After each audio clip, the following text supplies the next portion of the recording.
Welcome to the Celebrating Women podcast, co-hosted by Mandee Montana and Ashley Fisher, a podcast that celebrates women, their issues, their thoughts, their lives, conversations that celebrate their gifts, their talents, their courage. It's the Celebrating Women podcast. Presented by Hand & Stone Massage and Facial Spa in Tyler, Texas. Hey there, it's Mandee. And I've shared the secret of where I go to relax and where I like to unwind. It's Hand & Stone Massage and Facial Spa in Tyler. They really have become an essential part of my self-care routine. I go monthly, sometimes more frequently, to get a massage, and they help me with my skincare too. I recently went to have a facial and I decided it was time for an upgrade. I chose the Nano Infusion Experience. And if you are looking for the top service for your skin, this is it. I left not only looking fabulous, but really feeling that way too. Holly took amazing care of me and my skin was so radiant and glowing. Y'all, I was dewy for days. This process infuses your skin with custom serums without needles or downtime, and it's customized for your needs. It might be my favorite skincare treatment yet. The next time you have a special event or you want to splurge and indulge yourself, this is what you want, the Nano Infusion Upgrade to your dermalogical facial.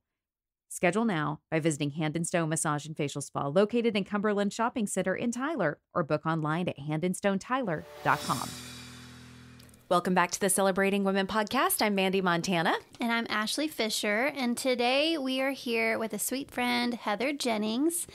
And Heather is here to really she's being brave, y'all. She's going to share her story, which the highlights that we've gotten, I think, are going to be, I'm really excited for this because I think that there are going to be pieces that so many people can resonate with. And so we're just excited to have her here. So hi, Heather. Hi. How are you? Good. You're I'm excited to be here. I'm here. Nervous. I'm nervous. Well, don't be nervous. This really, Celebrating Women is all about celebrating women and what they've been through, what they're doing, their courage, their wisdom, their story. And so I'm really excited to hear your story today. So first, we really would love to just get some context to who you are. I know that you're a mom of two and you have a wonderful husband and y'all are doing awesome things. I want to hear about Heather growing up. What was life like growing up for you? Hard. It started out, my parents were separated, actually, before they found out they were pregnant with me. Really? They got married on their lunch break one day. Oh. At the JP. Oh. And they were pregnant 3 months later, but they had already split. So finding out they were pregnant got them back together and everything, and they were divorced before I was 1. Okay. And so my mom moved back to Plano, and she went back to her high school sweetheart, and they are still married to this day. Wow. So it's like 35 years now. Wow. And they moved further and further away and ended up in Minnesota. Wow. By the time I was 5. You were 5. I was 5. And your mom remarried. Did you move with her? At one point, I lived in Longview with them. Mm-hmm. And my mom and dad would meet halfway. Yeah. And then it got to the point where my dad was driving to Longview and then to Iowa to drop me off for the weekend and drive back. Driving to Iowa? Yeah. Yes. How long of a car ride is that? I'm not sure, but that's several hours. It's hours. Yeah. Especially for him to drive there to drop me off and drive back. Were you a toddler? Yeah. Yes. Oh, yeah. Long of a drive with a toddler? How often? It was every other weekend. Oh my goodness. Whoa. Yes. Okay. So lots of car rides. And this was from the time I was I was 3. So from 3 to 5 going to Iowa and back. Wow. And then they moved to Minnesota when I was 5, and pretty much the court was like, someone has to have sole custody because I'm starting kindergarten, right? Yeah. And so my dad won that battle. Wow. I just remember, I don't remember before 5. I can kind of remember as far back as kindergarten, but the older I get, the more fuzzy that kind of becomes, you know? Sure. I just remember most of my childhood I was the middleman. So it's like, you tell your mom this, you tell your dad this. Well, this is what I'm doing, and cops were involved because one parent didn't want to give me up and this and that. And so I was cop car rides to the other parent and fights. Yes. And so it was just, it was a mess. I was a mess emotionally. I had some very sweet teachers. I went to Owens Elementary. Aww. I did. And one of my, she was the hardest on me, but she was the most caring, Miss McRae. And I actually bump into her every 5 years around here. You do. And yes, and I'll never forget her. Her and Miss Fletcher were the two that really stuck out to me. Of course, Miss Miller, she was my kindergarten teacher. Yeah. But, those teachers really helped me through elementary school. So I just remember just a lot of hurt. Yeah. And I'm sure a lot of confusion. I mean, at those early ages for, your home base to be so separated, not just by streets or minutes, but by hours and states. Yes. And to be in the middle of that's got to be a lot. Of course, siblings.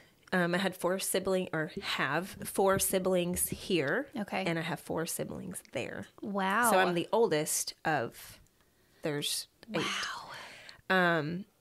And so that makes it hard. 2 different households, 2 different sets of rules, expectations, boundaries, all of those things. My mom and stepdad came to know the Lord, and they had a very strict home life. My dad, I was in church here every Wednesday, every Sunday, growing up. I'll go as far to say as their church is a cult.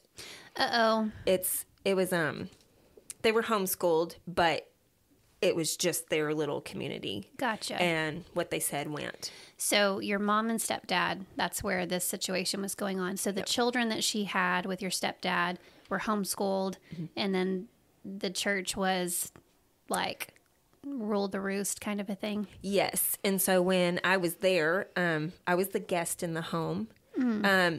And you would think it would make you feel good, like, oh, she's the guest, she gets to sit in the front seat, or oh, she gets the first piece or the first cookie, or the or whatever. Like, I was treated as a guest. I just wanted to be treated as like one of the kids and a Family. daughter. Yes. Yeah.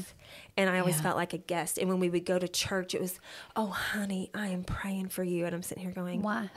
what? I mean, thank you, but Why? Why? Like, what do you see that I don't see? Yeah, or what are you hearing? Yeah. What, I mean, explain to me why you have so much sympathy for me. And so I was like embarrassed, like I'm so confused. What's the deal? And So how often at that point, once she's had her 4 kids, that time period, how old are you? So the next from me, he's 4 years younger.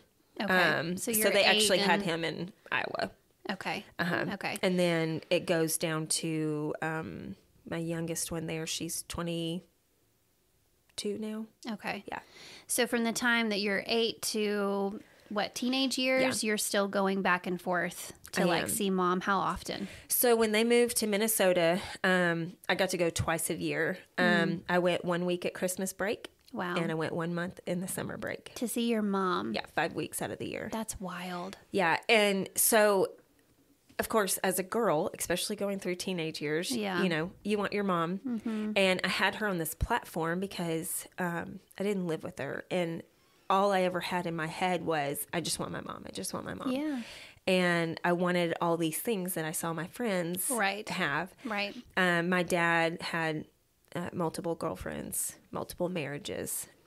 He's now on number 5. Wow. I just begged and begged. And so actually the one who I call mom, she was actually my second stepmom.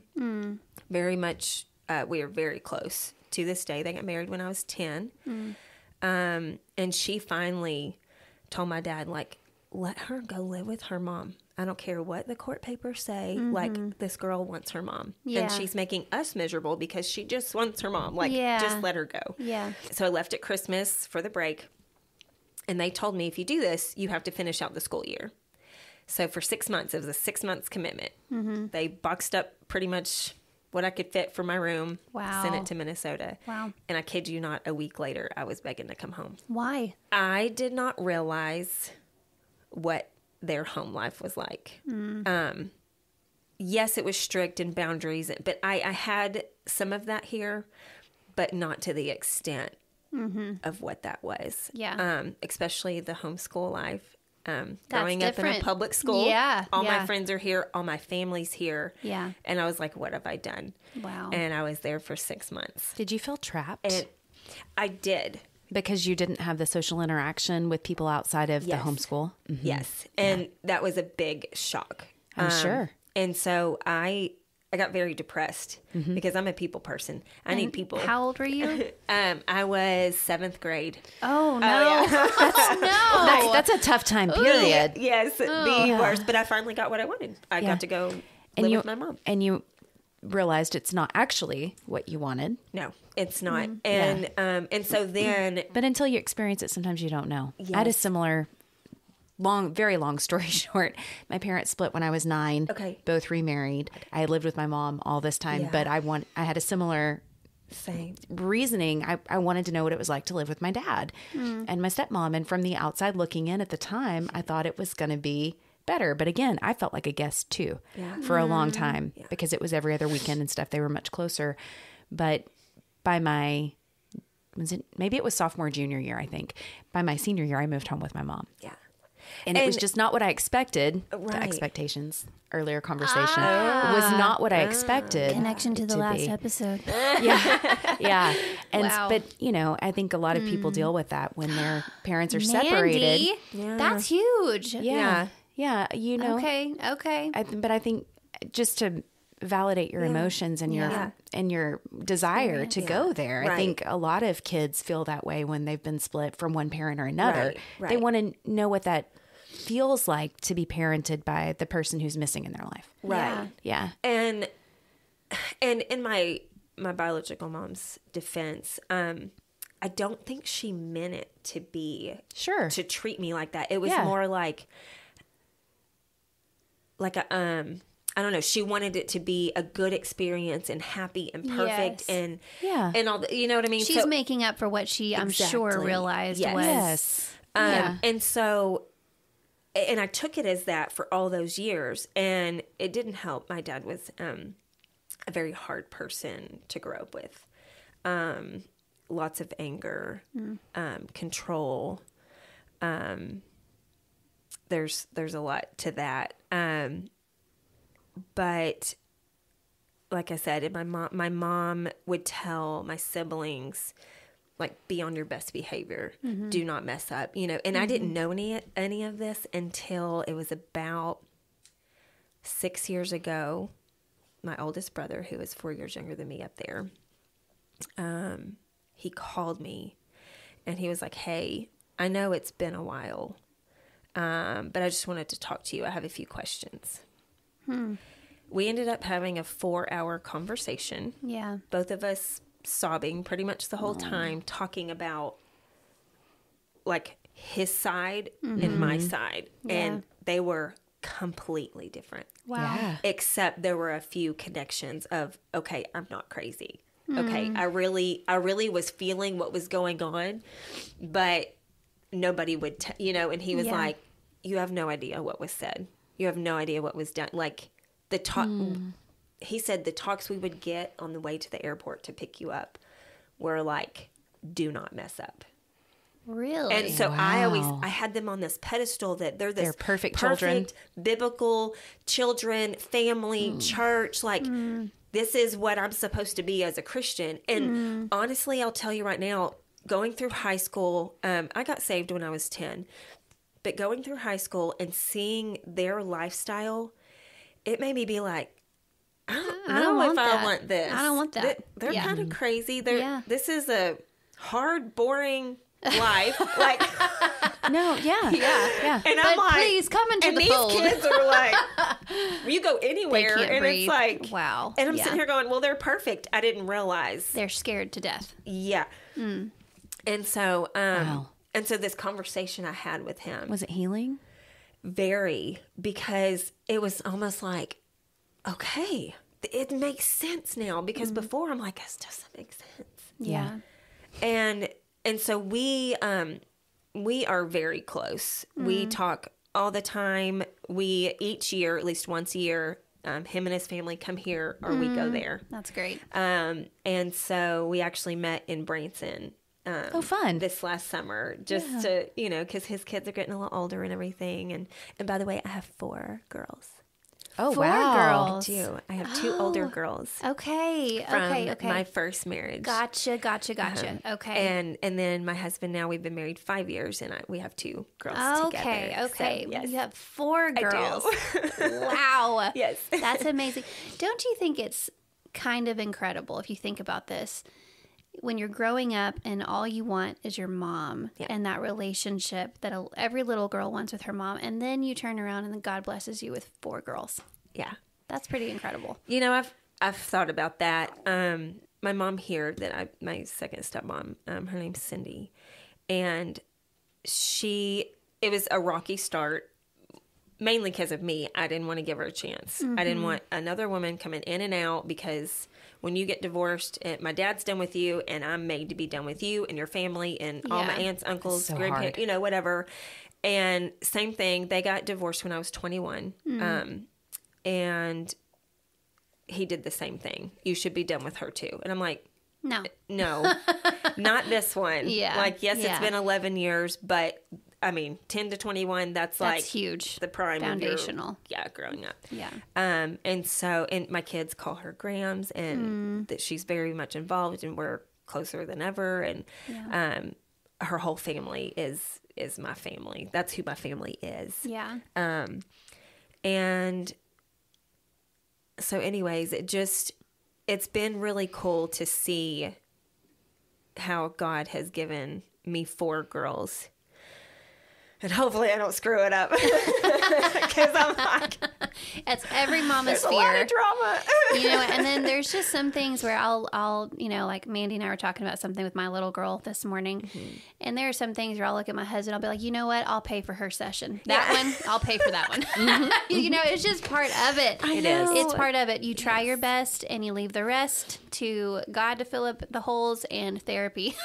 Yes, and later. And one thing, and I've always said it, and it's something hard to say out loud, but I grew up knowing that I wanted to be nothing like my mom. And I never wanted to marry anybody like my dad. And so, sorry. That's okay. Who did you look to for examples, Heather? Because friends, parents. Yeah, I can relate to that. I love both of my parents. I did not have quite the extreme situation that you did, but knowing that marriage was broken and looking for examples of what a healthy marriage is as a child, because at some point you want that in your life, right? So for me, I can relate to a lot of your story. I've really poured myself into school and had some amazing teachers too. But I look to friends' parents, and I'm still very close to, I called them mom and dad, because my parents worked a lot. So I was at her house almost as much as I was at mine. And actually, her dad started listening to the podcast and was just so complimentary the other day, which I don't think my own dad, who I love very much, is just not his wheelhouse. But I had them to look to, and other people in my life, other adults in my life to look to. And I'm fortunate. I'm thankful that you found someone to look to as well, because it's hard when you don't have that example in your home. Right. So, and mainly the one that I looked to was across the street. The Carnes lived across the street from us. And when I turned 13, she let me start babysitting her little girls. And they were 18 months and 3 years old. And I was 13. Ooh. But she knew I was the oldest of 5 in the house, 2 of them being twins.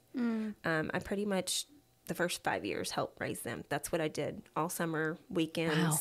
That's what I did. So I had a lot of experience. So she felt comfortable. And I'll go ahead and say their names are Caitlin and Kinsey. My 2 oldest girls are Caitlin and Kinsey. Aww. And so, anyways. Oh, that's so precious. I did, the spelling is different. I'm not quite crazy, but anyways, not. they are sweet. still my first babies, and we are very much still part of each other's life. So but sweet. that family, I would be over there even when I wasn't babysitting. Yeah. And when I babysat, I was like, can I just spend the night, because it was going to be late anyways, and I just felt comfortable and loved over there. And so they were a huge part. And I will say there are traits in my parents that are good. My dad is very hardworking, but that's his pride and joy. Yeah. And he just didn't quite have That's hard. the connection. And for a dad, a single dad, to raise a little girl, that's a hard, because sometimes I feel like I step in for Bradley to be like, hey, I know this is what you're seeing, but let me tell you what's actually going on in her right now, because the emotional aspect of it and how emotional girls can be.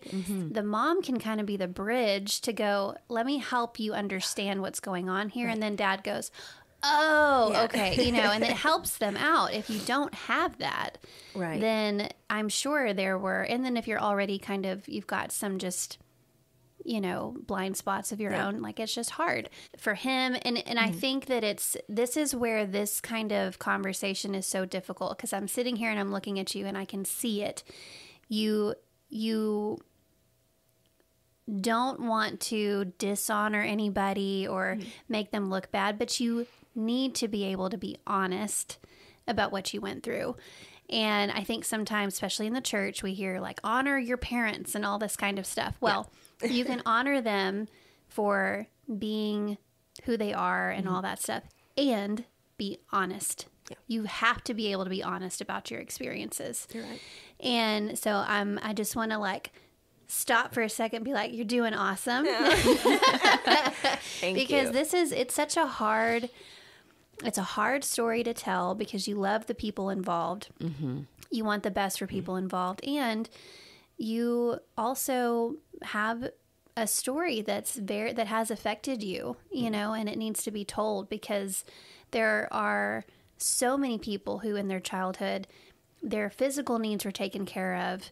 They had home, they had shelter, they had a semblance of love, but they were lacking a lot. And those are the people that often don't get talked about. We hear about the ones who are maybe physically abused or neglected, but we don't often hear about the ones who, on paper, they had it all, but they were lacking so much and empty, I think it's hard to, and for kids too, like emotional abandonment, emotional neglect, you fill it in with other things, right? Like with teachers or with your neighbor's family or your friends' families or whatever.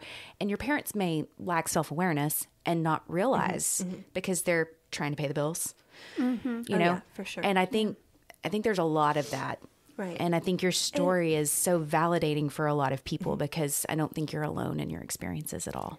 Yes. And like I said, I got to do dance, and I was on drill team, and I was very involved in church, and I got to go on, I got to go to camp, but, and all those things. So I did get to do those things. I do want to touch more on my adulthood. Yeah. I graduate high school. I meet a guy, and we date for 2.5 years, and then we get married. And I got pregnant about 9-10 months later. So you're 21? 21. Okay. 21 when I got pregnant.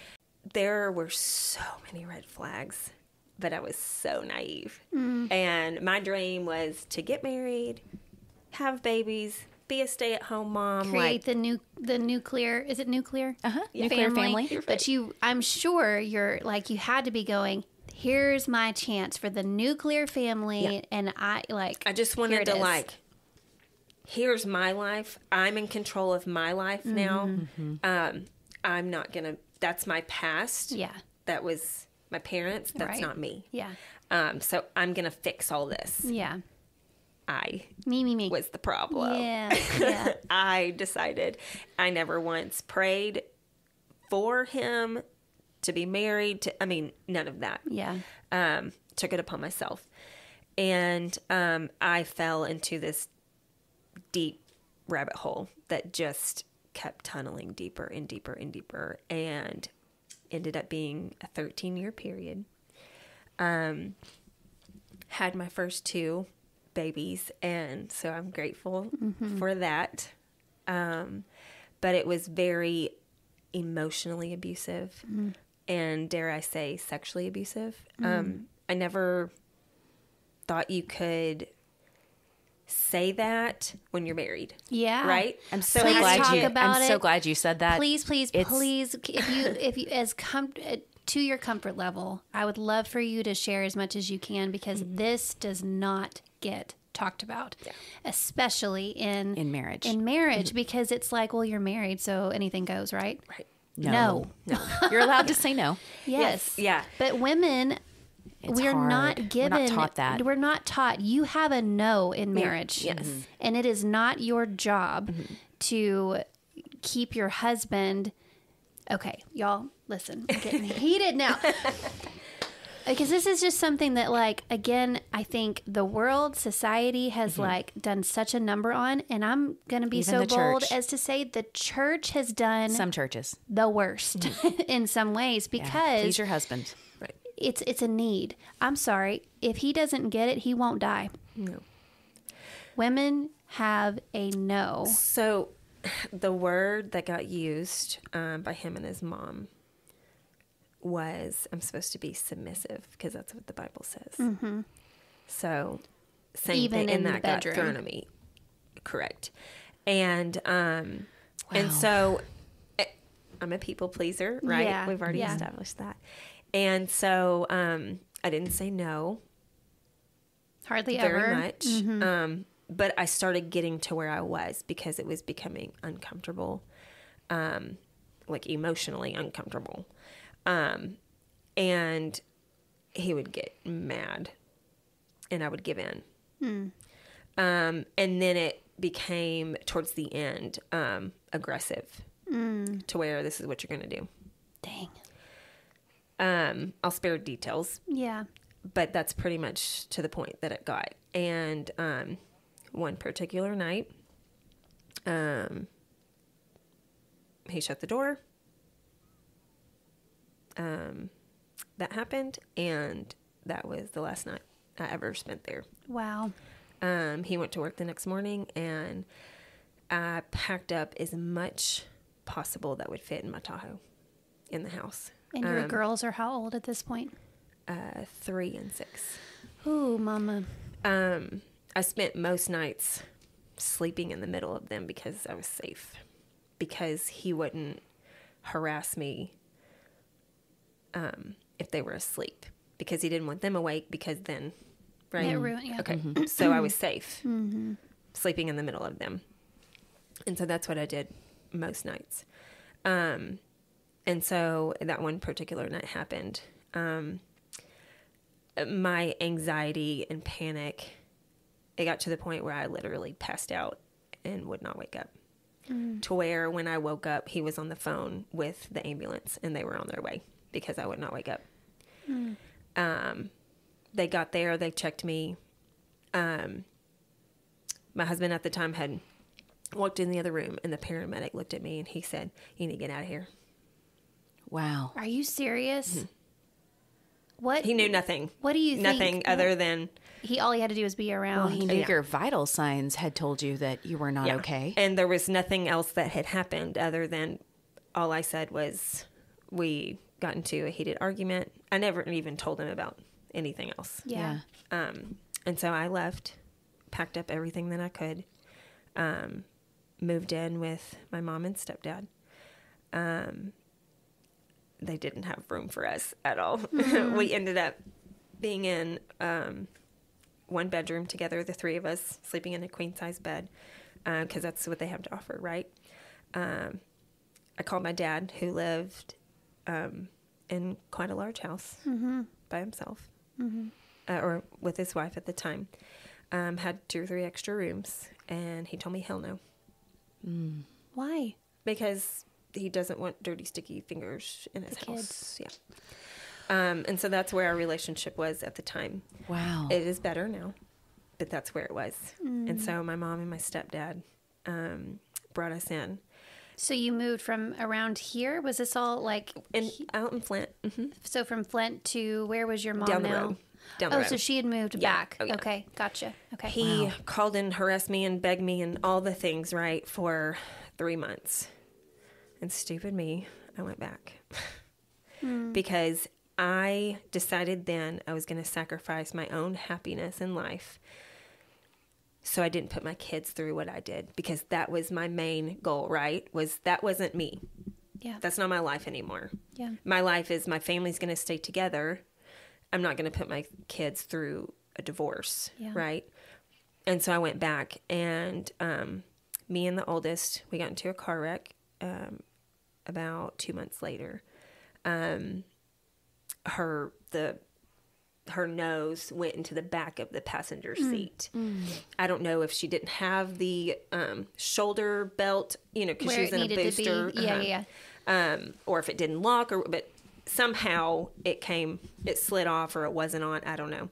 But that's how that happened. And it broke her nose on each side. And of course, trauma for both of us, right? Yeah. I was feeling awful. And anyways. But the way that I got treated by him after that was pretty awful. Like the way he made me feel as a mom. And did he blame you? Oh, yeah. Mm-hmm. Yeah, someone had pulled out in front of me into the turn lane, and then it was like a domino effect. So he blamed me. I'm irresponsible. I almost killed our child. All the things, while she's at home with a bloody nose for 10 days straight. And so round the clock, I'm cleaning it and all the things, and so already having a hard time dealing with it. How'd you get out finally?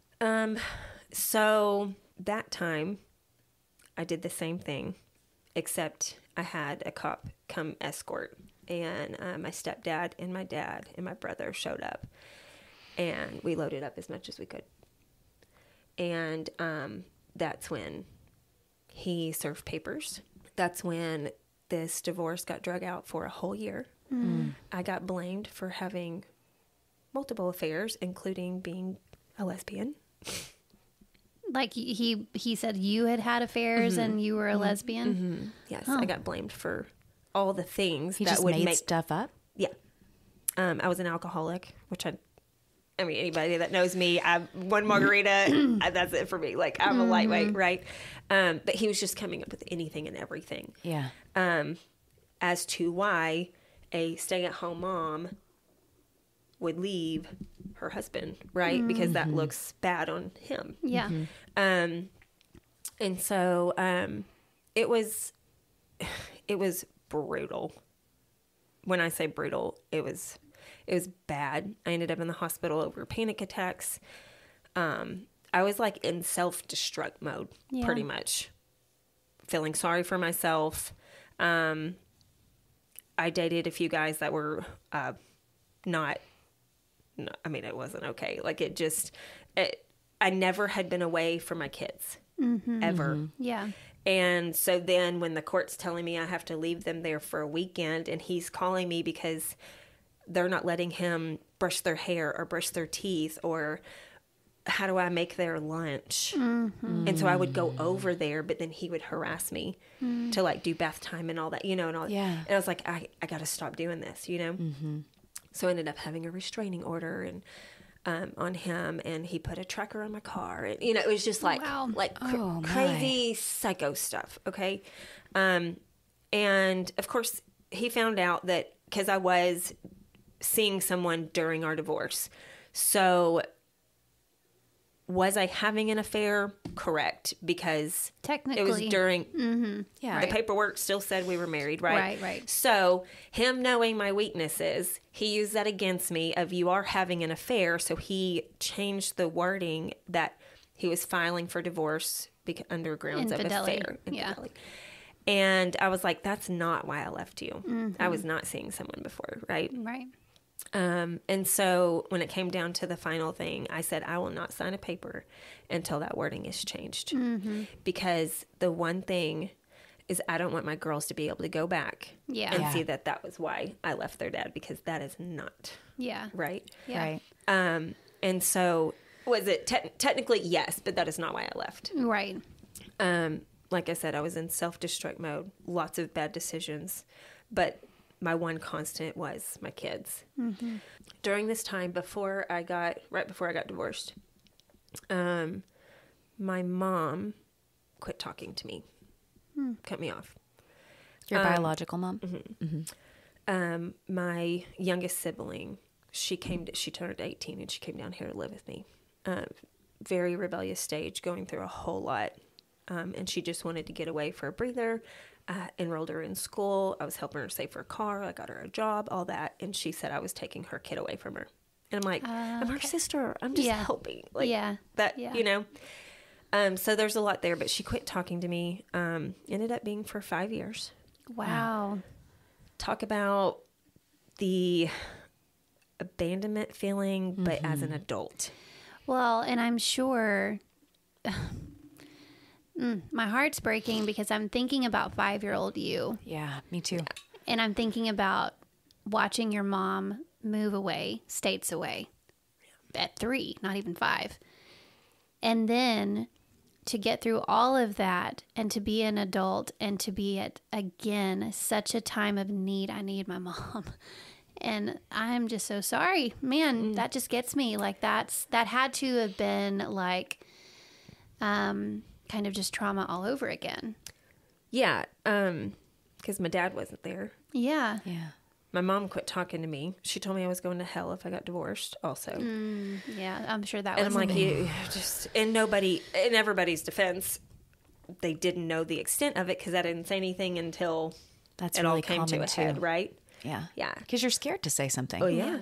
For And lots of it's reasons. embarrassing, especially, you know, When your whole it's desire. not Facebook perfect. No, you know? you mean your life is not a highlight reel? And so, and I didn't want to be another divorced. And I think I just held on to that way too much. And Sure.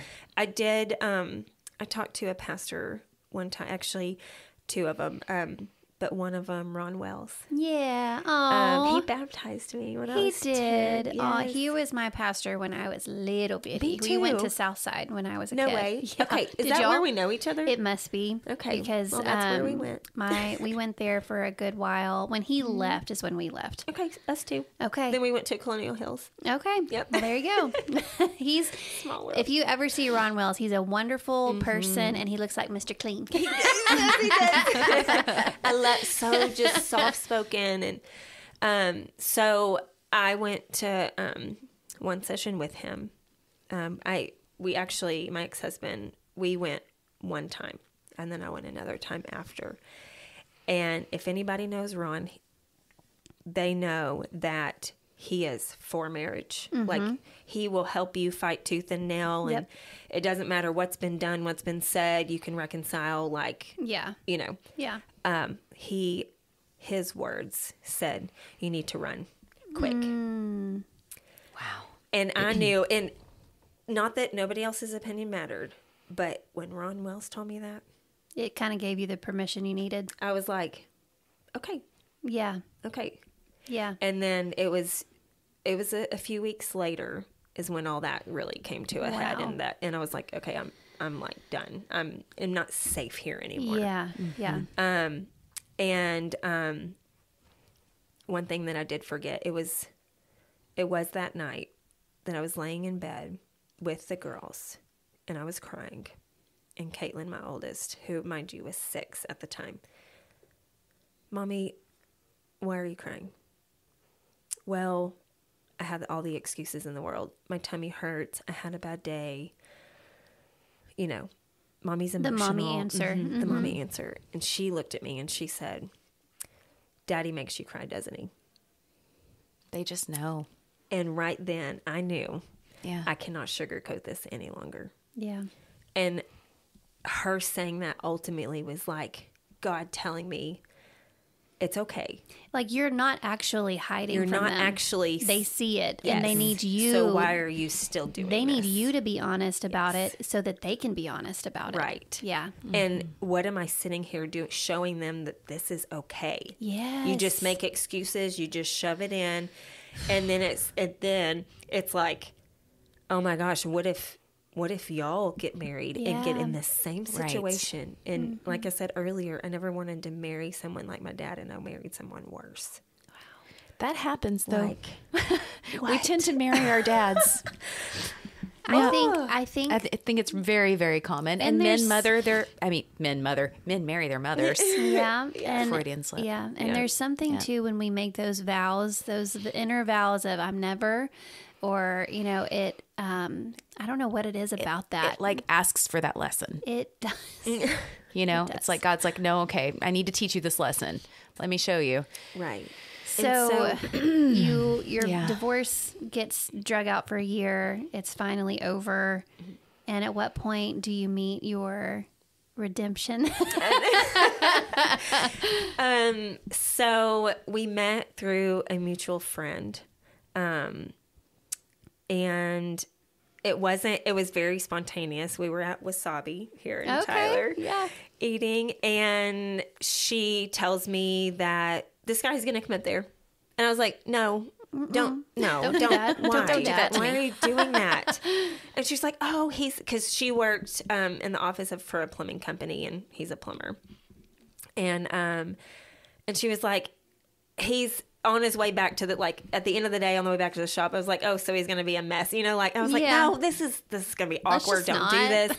And y'all, I kid you not, when he walked in, I'm sitting here going, okay, he's hot. And I'm like, he's grungy from work. Yeah, so but still it can looks only get better. Yeah. Good signs. Good signs. And he sits down, and he's just natural. I didn't feel nervous. I mean, it was just like, hey, what's up? Like, felt like it was a friend just showing up.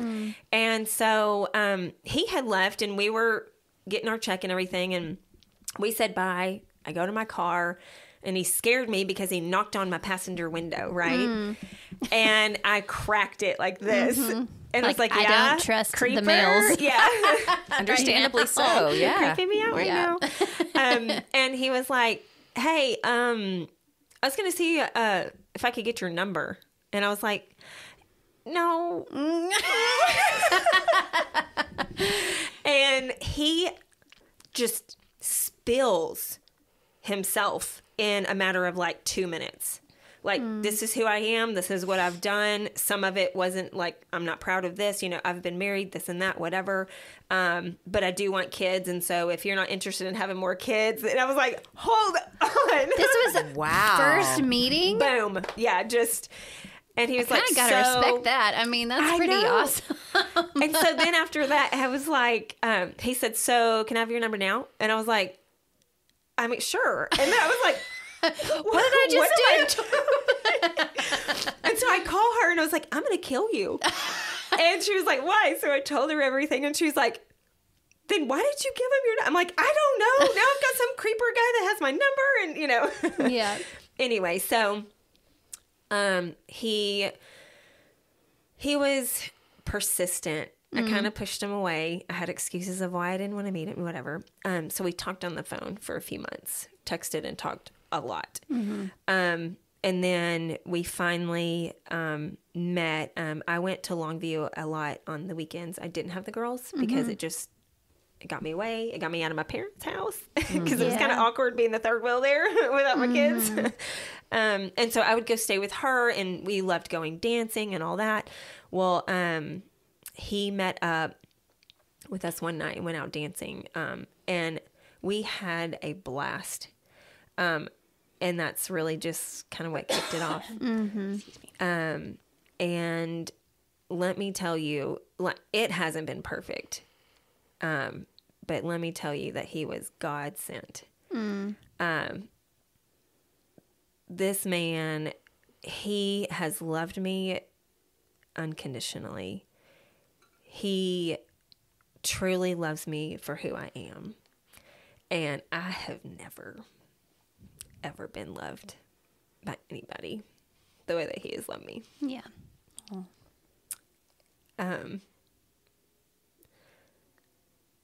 Sorry. No, it's so nice to hear, Heather, after everything that you've been through, just that you've found someone that can help you I never feel whole. thought it was like in the books for me, right? Like my life is just this jumbled up mess, and this is just what it is, right? Because now I'm the statistic of divorced with kids. Hasn't been easy on them, obviously. He does not, still to this day, does not make it easy. It's very hard. And this man comes in with my 2 kids, takes them in like his own. They adore him. That's absolutely so good. Adore him. And deals with the baggage that and it has been hard. Yeah. I can only imagine for how your ex responded when you found somebody wonderful. Not good. Yeah. That's typically what happens. Yeah. So the girls, he asked them for permission to marry me. Okay, I like him. Let me just start there. Yeah. I haven't met him, but I like him. He took them, and I know nobody else can see, but y'all can see my ring. He knows that I love rose gold, right? Well, he took the girls to pick out my ring, and the girls call me Mommy Flower. So Caitlin and Kinsey. Caitlin is Katie Bug. Kinsey is Kinsey Cat.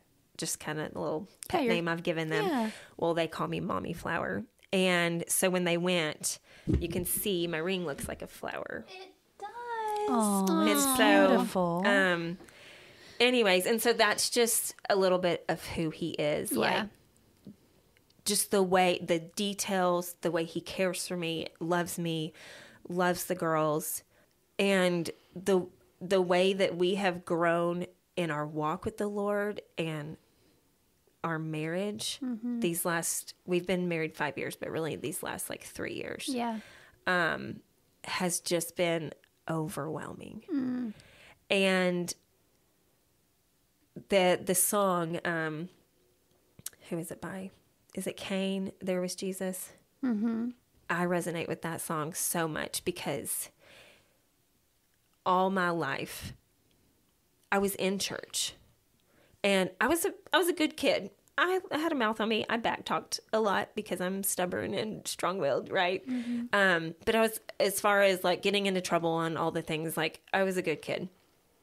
I was in church a lot, and I'm just so thankful that I was drawn to that, because my life could have been completely different, because you hear of how people go to alcohol and drugs and sex and all the things to deal with what I've gone through, right? And I know we just kind of touched a little bit there. There's so much. We'd be here for days. Understand. Yes. Yeah. There's a lot to all of our stories. Yes. And not all of it that we want to share publicly, right? Right. But, and I mean, I wouldn't mind, but we don't have hours, you know. Yeah. But I just, like that song says, there was Jesus. And in those moments, did I see it? No. Yeah, it's hard. Did I see it in those 13 miserable years of my first marriage? Absolutely not. Yeah. And I found myself asking why all the time. Why? And then Brandon, my husband, comes along. And I still asked some, but it was like I started going, okay, it's making sense. I see. And now, like, my girls, my 2 oldest girls, when they're going through some things, like, I feel like I can help them through it. Yeah. Because I've been through it. Yeah. Right? And so all along, he's just prepared me. Yeah. And so I hope that I can help others that have gone through that. Yeah. The hurt and the roller coaster, and just to see that, like, he has brought me through all of it. Yeah. And he's faithful. Yeah. And where we're at now, we actually, we co-lead Re-Engage at our church. Oh, which I've heard amazing things about that program. It is amazing. And we had a good marriage to begin with, but we've co-led now. We're on our 4th time to co-lead. And each time goes deeper. Oh yeah, for sure. Yeah. And just, if you would have asked me, if I would ever be co-leading a marriage class, like, I would have laughed at you and been like, yeah, right. Yeah. Right. And I know that's just Satan. Yeah. I help run Mom Squad at our church. And so just all the things I'm involved in is like, wow. He doesn't waste a moment of our pain. Right. He uses it. Right. And let me say this. He does not cause the pain in order to use it. He brings beauty out of ashes. Absolutely. So, I always say, like, things happen. God didn't make that happen. I believe in those moments when you're crying in between your girls that he was crying too. And he says, I'm going to make something beautiful out of this. Just wait. Just wait. Yeah. And one more story that my youngest, she'll be 2 in a couple of weeks, which is insane. My baby, she's walking around now, and I'm like, she's starting to look like a little girl. Where's my baby? Hold on just a minute. Lord willing, she's my last, even though I'm like, hold on, don't, I just want to hold on a little bit longer. Yeah. But, and my husband's like, so what another? I'm like, no. Girl mom for life. Like, we're good. Yeah, we really, really wanted a boy, and I'll be the first to admit that I cried big elephant tears for 2 days straight when we found out she was girl number 4. But I got over it. I was fine, and we wouldn't know what to do with a boy at this point. Yeah. Anyways, so my pregnancy was my hardest pregnancy. 36, right? I had my kids at 23, 26, 33. It's a big 36, difference. 30, 35-ish. Yeah. And so it was my hardest pregnancy, physically, emotionally, because it's my 4th time, and I'm like, I'm so tired of being pregnant. I've done this enough. Oh my gosh. And then I had complications. I almost became sepsis during my pregnancy with her. So that was hard. My best friend that I told you, I went to Longview with, and me and Brandon went out with for the first time. She passed away. And actually, tomorrow is 2 years. Wow. So today is the last day I talked to her 2 years ago. So wow. A little heavy today. But she loved my kids, and she loved me. She was like my true best friend. Yeah. Like, I knew she didn't talk about me behind her back. Yeah. But she was very honest with me. Like, Yeah. get it straight. Getting lunch. Yeah. So during my, all that, she was like, you got to quit this. What are you doing? Yeah. But she loved us. And my husband nicknamed my 2 oldest girls, they call him BB. Because they didn't want a stepdad. Yeah. And he would say, well, if I marry your mom, I'm your stepdad, right? And they were like, well, we don't want a stepdad. And he's like, okay, well, call me whatever you want, as long as it's not an ugly name. So they came up with BB. But anyways, sweet. She loved BB, and she passed away just a couple, weeks before Cammie was born. And so we were going to name her. Her name was Tori. Her real name is Victoria. We were going to name Cammie Victoria. After her. She always called her Cammie V. How's Cammie V? When I was pregnant and all that, and she was going to call her that. And so we were like, we're going to name her after her, right? Let's see. She was 3 days late, so she was my longest pregnancy, right? And I was like so over it anyways. Well, we ended up doing a home birth. Oh, wow. Because Claire, our first one together, but third girl, we barely made it to the hospital. Yep. And when I say barely made it, girl, Yep. my OB was washing her hands and came for the last push. Yep. Wow. So, and my husband, he wanted to do a home birth. Like, y'all, he would wanted to order the home kit himself, and it can't be no different than a calf, and I'm like, he's so country. I'm like, no, it's a little bit different, A little bit. But in that moment, I was like, she was natural because we didn't have time, right? And in that moment, I was like, I've totally robbed him. Like, he could have done this, right? Aw. And so I told him we would do it for number 4. So fast forward, we had Cammie at the house. Perfect. I would do it all over again if I were to have more kids. And then everything was good for 45 minutes. I nursed her for 10 minutes. We did the pictures. They gave a science lesson of the placenta, all those things, right? And if you would have asked me years ago, I'd have laughed at you and said I would never do that. So that was a thing also. Yeah. And then I said, I'm feeling more crampy than normal because at this point I kind of know what it feels like, right? And she said, well, maybe you need to empty your bladder. I get up and I go to the bathroom, and she said, are you going to the bathroom? I said, not yet. And I started to say, I feel dizzy, and I didn't even get it out, and I was out. And my husband caught me, and from the bathroom to the bed carried his limp, bleeding wife. Like, I lost about 1,700 cc in that moment. Goodness. Thank goodness my midwife knew all the things to do. She slowed it down. She called the ambulance. The ambulance took me, and I think it was, so 2 years ago, it was like a freeze, and so we were wondering if our midwives were even going to make it. Yep. This was on Yeah, February. that was like snowpocalypse. Yeah, so it's February 5th is her birthday.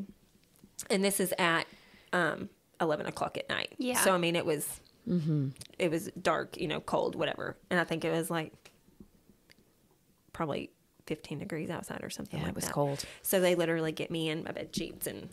And so I'm cold-natured already. I've lost so much blood, so I'm freezing to my core. They take me out on a stretcher outside in the freezing. And so I'm in this ambulance. They would not let my husband go with me, which is probably good because I have a 45-minute old child.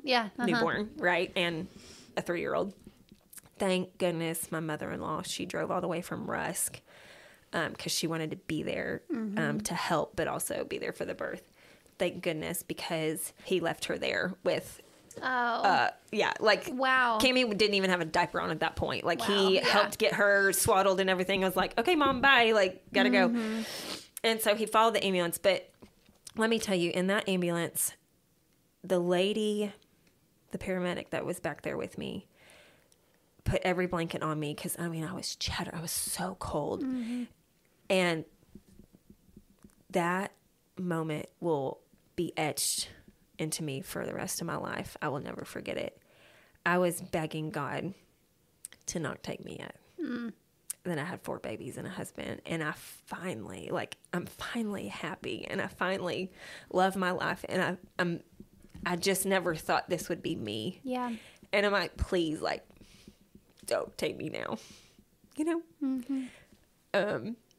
I just want to live this a little bit, right? Yeah, I just want this a little bit. And maybe that was selfish, right? And so that was the longest ride. We live in Flint. We were going to Tyler, so it was probably 15, 20 minutes because the sirens were going and they were flying. Because I was dying. The paramedic was, she laid on top of me, like laying on top of me to give me heat, body heat. And she was breathing with me. Wow. And she was like, if you can help it, don't close your eyes.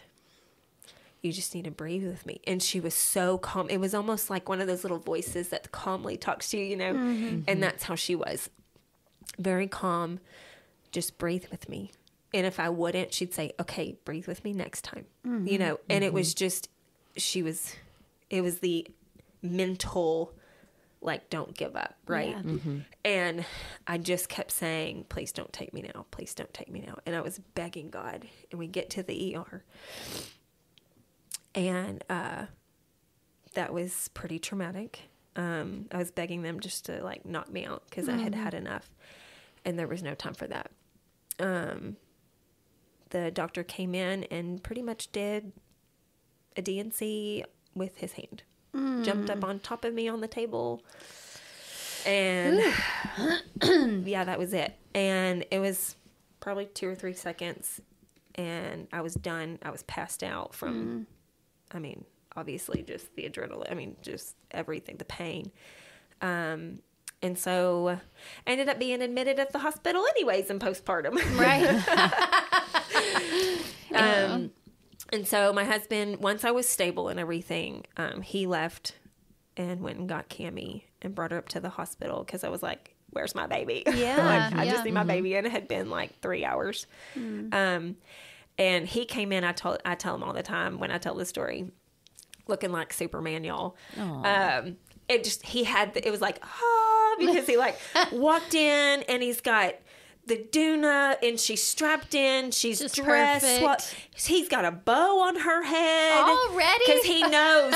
He knows the bows that my kids think they're born with them. Okay, but it's the only way to keep them on. He's got my bag of all the things he knows I need. He's got the diaper bag full on his back of all the things that he knows she's gonna need, and just like Superman, just walking in like, I've got this, right?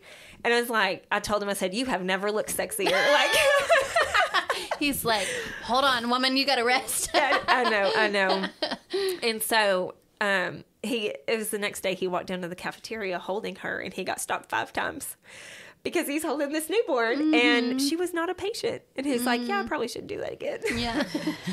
And so once again, I was back, my postpartum, you have your natural postpartum. But I had lost so much blood. I lost over 3,000 cc of blood, so over half the blood in my body. Yeesh. Good night. It took a solid 9 months to completely heal of being off of all the iron and everything that I was having to take and and I finally got cleared from the OB. Like, my levels were normal again at 9 months. Yeah. I had to have someone walk me to the bathroom because I couldn't pass out. So I couldn't carry the baby. And so it was so hard to accept all of that help and all the things. And once again, I was in the, okay, why, God? Why? Like, I don't understand. Like, I begged you, you kept me here. What's going on? You know? And so depression started really creeping back in. And some of the past things were creeping back in. And just feeling defeated.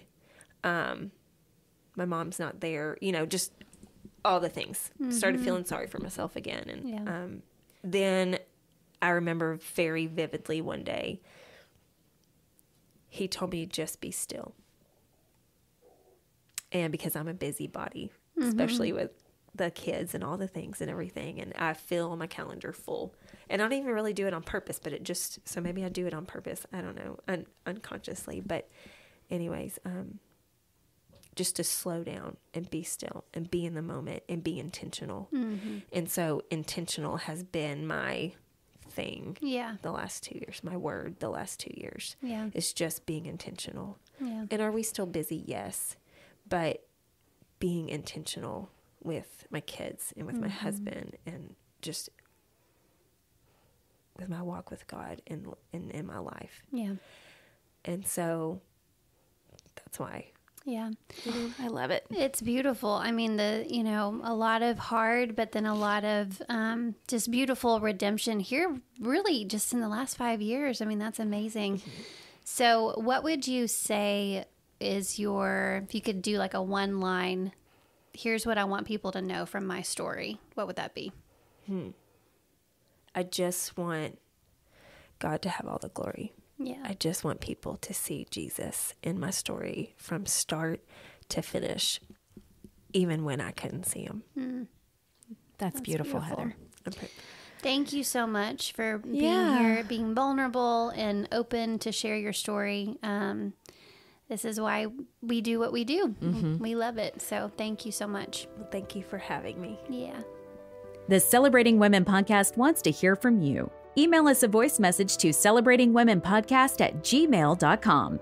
We would love to hear your story or the story of an incredible woman you know. Become part of the conversation on social media. Facebook.com/celebratingwomenpodcast. On Instagram, search Celebrating Women Podcast. The Celebrating Women podcast has been presented by Hand and Stone Massage and Facial Spa in Tyler, Texas. Book your appointment today. Stop by the spa in Cumberland Shopping Center or online at handandstonetyler.com. The Celebrating Women podcast is created and hosted by Mandee Montana and Ashley Fisher.